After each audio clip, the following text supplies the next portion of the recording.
कहा जाता है मंदिर वो जगह है जहां आत्मा को शांति और भगवान का साक्षात्कार मिलता है। लेकिन अगर उसी मंदिर की दीवारों के पीछे पाप का शोर हो रहा हो तो क्या आप यकीन करेंगे? ये कहानी एक ऐसे पवित्र स्थान की है जहां मोक्ष नहीं, किसी मासूम की आहें गूंजती थीं, जहां घंटियों की आवाज के पीछे छिपी थी एक दरिंदगी, एक हवस जो एक साधु के वेश में बैठे हैवान के अंदर पल रही थी। लोग उसे गुरुदेव, पंडित जी कहते थे, लेकिन उसकी नजरें, उसकी नीयत और उसकी हरकतें इंसानियत को शर्मिंदा करने वाली थीं।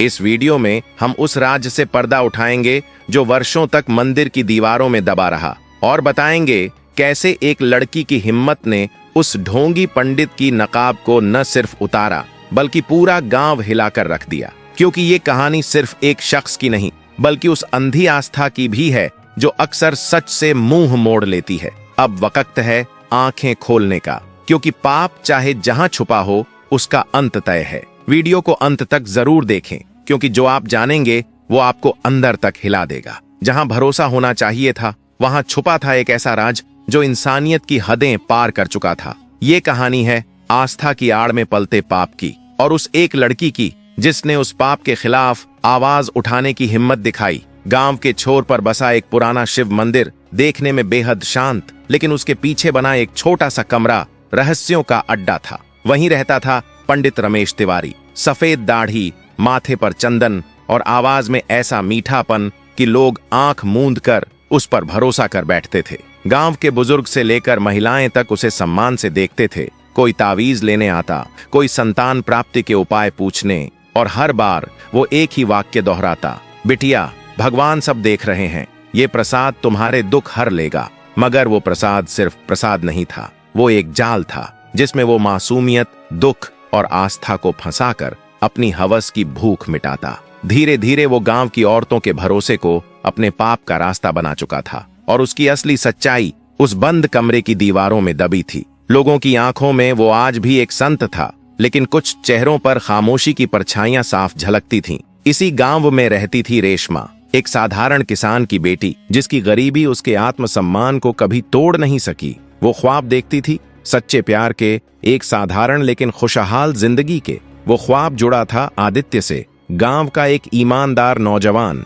जिसकी चाय की दुकान पूरे गांव को जोड़े रखती थी। बरगद की छांव में पनपते इस रिश्ते को सिर्फ एक चीज रोक रही थी, रेशमा के पिता मनोहर लाल। उनकी नजर में बेटी की शादी कोई सौदा थी जो अगर किसी अमीर घर में हो जाए तो कर्ज और गरीबी दोनों मिट जाएं। मगर वो नहीं जानते थे कि जिंदगी की असली तबाही दौलत से नहीं आती, बल्कि तब आती है जब इंसान अपने भीतर के राक्षस को साधु समझने लगता है। रेशमा की एक हिम्मत, एक कदम उस मंदिर के पीछे की असलियत को उजागर कर देगा। वो सन्नाटा जो बरसों से वहां दबा था अब चीखों में बदलने वाला था। उसी शाम रेशमा की मां वैदेही ने नर्म लहजे में कहा, बेटी एक बार पंडित जी के पास चली जा, वो तजुर्बेकार हैं, उनकी दी हुई चीजें असर करती हैं, शायद तेरे दिल का बोझ हल्का हो जाए। रेशमा को यह सुझाव कभी भी ठीक नहीं लगा था। पंडित रमेश तिवारी की छवि भले ही लोगों में आदरणीय थी, लेकिन उसके बारे में गांव में फुसफुसाहटें होती रहती थीं। कुछ औरतें जो वहां गईं, उनकी आंखों में लौटते वक्त अजीब सा सन्नाटा रहता था, मानो कुछ कहने से डरती हों। फिर भी वैदेही की जिद के आगे रेशमा को झुकना पड़ा, और यहीं से उसकी जिंदगी एक मोड़ पर आ गई। ऐसा मोड़ जिसका अंदाजा उसे खुद भी नहीं था। बारिश की हल्की फुहार में भीगती हुई रेशमा मंदिर की ओर चल पड़ी। उसने नीली साड़ी पहन रखी थी जो गीली होकर उसके रूप को और भी चमका रही थी। बूंदें उसके माथे से टपक रही थीं, और हर कदम के साथ उसका दिल तेजी से धड़क रहा था। मंदिर के पिछवाड़े बने कमरे में रमेश तिवारी बैठा हुआ था। रेशमा को देखकर उसने एक नर्म मुस्कान फेंकी। आ गई बेटी, क्या बात है, मन परेशान दिख रहा है। उसकी आवाज में हमेशा की तरह एक अजीब सी नरमी थी, ऐसी जो बाहर से मीठी लेकिन भीतर से चुभने वाली थी। रेशमा ने कुछ देर चुप रहने के बाद अपनी बात रखी। उसने बताया कि वह आदित्य से प्यार करती है, लेकिन उसके पिता मनोहर लाल इस रिश्ते को मंजूर नहीं कर रहे। रमेश तिवारी ने सिर हिलाया जैसे सब समझ गया हो, और बोला, अरे ये तो कोई बड़ी बात नहीं है बेटी, तेरे लिए एक खास प्रसाद है मेरे पास, बस इसे लेना होगा और जैसा मैं कहूँ वैसा करना होगा। उसने एक पुड़िया रेशमा की ओर बढ़ाते हुए कहा, यह प्रसाद तेरी सारी उलझनों का अंत कर देगा, लेकिन ध्यान रखना, इसके लिए एक खास पूजा करनी होगी। रात को अकेले, और ये बात किसी से भी कहना मत, वरना असर नहीं होगा। रेशमा उस पल कशमकश में थी। दिल कुछ और कह रहा था और हालात कुछ और मजबूर कर रहे थे। उसे नहीं पता था कि उसके सामने जो रास्ता खुल रहा है वो सच्चाई के अंधेरे गलियारे से होकर गुजरने वाला है। रेशमा का दिल जोर जोर से धड़कने लगा। रमेश तिवारी की बातों में उसे कोई सच्चाई नहीं लगी, कुछ तो गड़बड़ थी। उसने साहस जुटाकर पूछा, क्या ये पूजा दिन में नहीं हो सकती? रमेश तिवारी ने एक बनावटी हंसी के साथ कहा, बेटी, ऐसे चमत्कार सिर्फ रात के सन्नाटे में असर करते हैं। तू बेफिक्र रह, मैं तेरा ही भला चाहता हूँ। उसकी मुस्कुराहट में जो पहले अपनापन लगता था, अब उसमें एक डरावनी चालाकी झलकने लगी थी। घर लौटने के बाद भी रेशमा का मन बेचैन रहा। वह सीधी बरगद के पेड़ के पास पहुंची, जहां आदित्य उसका इंतजार कर रहा था। रेशमा ने बिना कुछ छुपाए पूरी बात बता दी। आदित्य का चेहरा गुस्से से तमतमा उठा। ये आदमी बिल्कुल भरोसे लायक नहीं है, उसने कहा। गांव में उसके बारे में पहले भी फुसफुसाहटें होती रही हैं। तुम दोबारा उसके पास नहीं जाओगी। लेकिन रेशमा ने दृढ़ता से कहा, अगर हम आज चुप रह गए तो वो किसी और मासूम को फंसा लेगा। हमें कुछ करना होगा। इसके बाद रेशमा और आदित्य ने मिलकर एक योजना तैयार की। रेशमा रात में मंदिर जाने वाली थी, लेकिन इस बार वह अकेली नहीं थी। आदित्य, गांव के पंच कृष्णा और उनका दोस्त अर्जुन मंदिर के पास छिपकर सारी स्थिति पर नजर रख रहे थे। बारिश अभी भी धीमे धीमे गिर रही थी। रेशमा ने चुपचाप अपना दुपट्टा संभाला और मंदिर की ओर बढ़ी। भीगती हुई वह जैसे ही मंदिर पहुंची, रमेश तिवारी अपने कमरे में पहले से मौजूद था। उसकी आंखों में फिर वही अजीब सी चमक थी। आ गई बेटी, आज तेरी मनोकामना पूरी हो जाएगी, उसने कहा और पूजा का नाटक शुरू कर दिया। फिर वही प्रसाद आगे बढ़ाया और बोला, अब तेरा दुख सदा के लिए मिट जाएगा। लेकिन इस बार उसकी निगाहें रेशमा के चेहरे से ज्यादा उसके शरीर पर टिकी थीं। जैसे ही वह रेशमा के पास आया और उसका हाथ पकड़ने की कोशिश की, रेशमा ने तेज आवाज में कहा, ये क्या कर रहे हो पंडित जी? उसकी आवाज कमरे में गूंज उठी। ठीक उसी समय आदित्य, कृष्णा और अर्जुन दरवाजा तोड़ते हुए अंदर आ गए। रमेश तिवारी एक पल के लिए घबरा गया। उसने बाहर भागने की कोशिश की, लेकिन दरवाजे पर पहले से मौजूद गांव वालों ने उसे दबोच लिया। रेशमा ने सबके सामने उसकी असलियत बयां की, कैसे वो पूजा और प्रसाद के बहाने औरतों को धोखा देता था, उनकी मजबूरियों का फायदा उठाता था। गांव की भीड़ सन्न रह गई। जिन आंखों में अब तक उसके लिए आदर था, अब उनमें घृणा और क्रोध था। पंचायत ने फैसला सुनाया, रमेश तिवारी को गांव से बाहर कर दिया गया और उसके कृत्यों को सार्वजनिक रूप से निंदा की गई। उस रात के बाद मंदिर फिर से उसी श्रद्धा का स्थान बन गया। लेकिन अब वहां एक दीवार पर वो चुप्पी नहीं थी, बल्कि एक कहानी थी, रेशमा की बहादुरी की।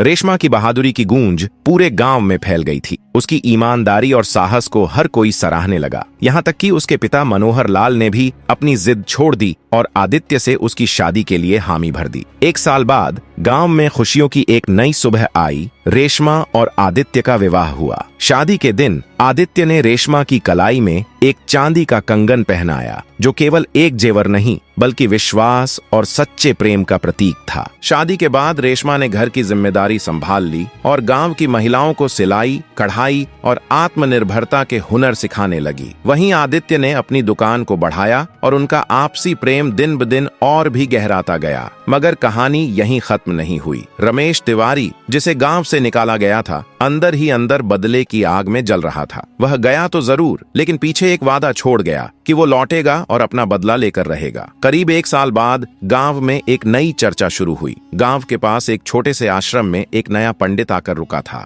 नाम था राघव। उम्र वही लगभग 70 के आसपास, लेकिन चेहरा कुछ खास आकर्षक और बातों में अजीब तरह की मिठास। राघव औरतों को चमत्कारी प्रसाद देता और कहता, तुम्हारे दुख अब ज्यादा दिन नहीं टिकेंगे। धीरे धीरे कुछ महिलाएं उसकी बातों में आने लगीं और उसकी ओर खिंचती चली गईं। जब ये बातें रेशमा तक पहुंची तो उसे बेचैनी हुई। आदित्य, मुझे शक है कि ये राघव असल में कोई और नहीं, वही रमेश तिवारी है, अपनी सूरत बदलकर वापस लौटा है, उसने कहा। आदित्य ने मुस्कुराकर जवाब दिया, तू अब हर नए पंडित को लेकर सतर्क हो जाती है, लेकिन ठीक है, इस बार भी कुछ गड़बड़ होगी तो पता चल जाएगा, हम मामला जांचेंगे। रेशमा ने फिर से एक योजना बनाई। इस बार वह अकेली नहीं थी। उसने अपनी बहन जैसी दोस्त सिया को साथ लिया, जो तेज तर्रार और निडर थी। सिया एक दिन सीधी राघव के आश्रम पहुंची। सादी सी साड़ी पहनी, चेहरे पर चिंता का रंग और आवाज में लाचारी का सुर डालकर बोली, पंडित जी, मेरी शादी टूट गई है। रिश्ता तय हुआ था, लेकिन लड़के वालों ने इनकार कर दिया। मैं बहुत परेशान हूँ, क्या आप कोई उपाय बता सकते हैं? राघव ने एक नाटकीय मुस्कान के साथ सिर हिलाया और एक पुड़िया उसकी ओर बढ़ाई। ये लो प्रसाद, लेकिन ध्यान रखना, इसके लिए एक विशेष अनुष्ठान करना होगा, रात को अकेले, और ये बात किसी को बताना मत। सिया ने सिर हिलाया, जरा भी शक जाहिर नहीं होने दिया, और फिर सीधी रेशमा के पास पहुंचकर सारी सच्चाई बताई। रेशमा का शक अब यकीन में बदल चुका था। ये वही है रमेश तिवारी, जिसने अब खुद को राघव बना लिया है, उसने कहा। उसने आदित्य, सिया और गांव के कुछ भरोसेमंद लोगों के साथ योजना बनाई। इस बार उसे सिर्फ बेनकाब नहीं करना था, बल्कि पुलिस के हवाले करना था। रेशमा ने अपना वेश बदला। एक पुरानी साड़ी पहनकर, चेहरा दुपट्टे से ढककर वह आश्रम पहुंची। पंडित जी, मेरी शादी को साल भर हो गया है, लेकिन अब मेरे पति मुझसे प्यार नहीं करते। आप कुछ मदद कर सकते हैं? राघव ने उसे गौर से देखा। वही पुरानी चमक, वही चालाकी। बस एक पूजा करनी होगी, रात को अकेले आना। रेशमा ने हामी भर ली और फिर सब कुछ गांव वालों को बता दिया। कृष्णा, अर्जुन और यहाँ तक कि उसके पिता मनोहर लाल भी अब उसके साथ थे। रात को जब रेशमा आश्रम पहुंची, उसने दुपट्टा हटाया। राघव चौंक पड़ा। तुम वही हो? रेशमा ने दृढ़ता से कहा। हाँ रमेश तिवारी, तुम्हारी चाल अब नहीं चलेगी। उसी वक्त आदित्य, कृष्णा, अर्जुन और गांव के लोग अंदर आ गए। रमेश तिवारी ने भागने की कोशिश की, लेकिन इस बार वो नहीं बच सका। गांव वालों ने उसे पकड़कर पुलिस के हवाले कर दिया। रेशमा ने पूरे गांव के सामने कहा, यह वही रमेश तिवारी है जो नाम बदलकर दोबारा औरतों को धोखा देने आया था। गांव वालों ने राघव को पुलिस के हवाले कर दिया। इस बार सबूत इतने मजबूत थे कि वह सीधा जेल चला गया। रेशमा की बहादुरी फिर पूरे गांव में मिसाल बन गई। सिया ने कहा, तू आम लड़की नहीं रेशमा, तू हम सबके लिए एक रोशनी है। रेशमा और आदित्य का रिश्ता और भी गहरा हो गया। एक बरसाती रात आदित्य ने उसे छत पर बुलाया और उसकी हथेली पर चांदी का कंगन रखते हुए कहा, ये मेरी मोहब्बत का वादा है। तुमने न सिर्फ मेरी जिंदगी बल्कि पूरे गांव को बचाया। रेशमा की आंखें भर आईं। उसने कंगन पहना और आदित्य से लिपट गई। बारिश की बूंदों के बीच दोनों ने हमेशा साथ रहने का वादा किया। अब पेश है एक और कहानी, जहां चमत्कार के नाम पर फैलाया जा रहा था धोखा।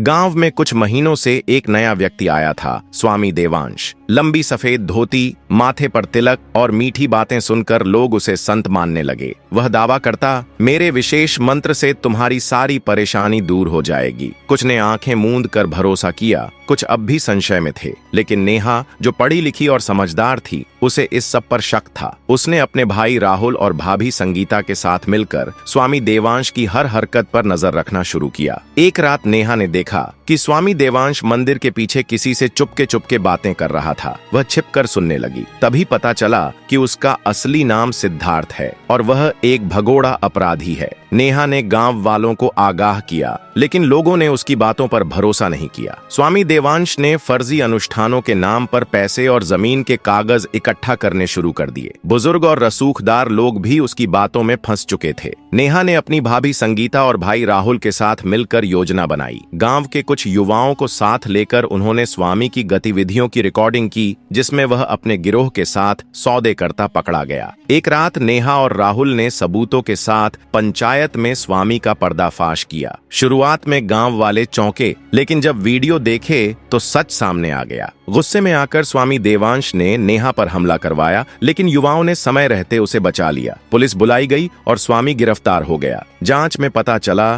कि वह कई राज्यों में वांछित था। उसके जाने के बाद गांव में शांति लौटी। नेहा की हिम्मत की सराहना हर तरफ हुई। नेहा ने पंचायत में कहा, धोखा चाहे जितना भी गहरा हो, सच एक दिन सामने आता ही है। सबसे बड़ा जादू हमारी सोच और हिम्मत में है। उस दिन से गांव की औरतों और युवाओं ने ठान लिया, अब कोई भी फरेबी आस्था का नकाब पहनकर गांव को धोखा नहीं देगा। ये कहानी सिर्फ एक धोखेबाज की नहीं, बल्कि उन सभी के लिए एक चेतावनी है जो किसी की आस्था और भरोसे को अपनी चालबाजी से तोड़ने की सोच रखते हैं। और ये सलाम है उन साहसी लोगों को जो खामोश नहीं रहते, जो सच को पहचानते हैं और पूरे समाज को भ्रम और डर से बाहर लाने का हौसला रखते हैं। ऐसे ही लोगों की वजह से सच जिंदा रहता है और झूठ ज्यादा देर टिक नहीं पाता। अगर आपको ये कहानी दिल से छू गई हो तो इसे लाइक जरूर कीजिए ताकि हमें पता चले कि आप भी सच के साथ हैं। शेयर कीजिए अपने दोस्तों और परिवार के साथ ताकि और लोग भी इस संदेश से जुड़ें, और सब्सक्राइब करना ना भूलें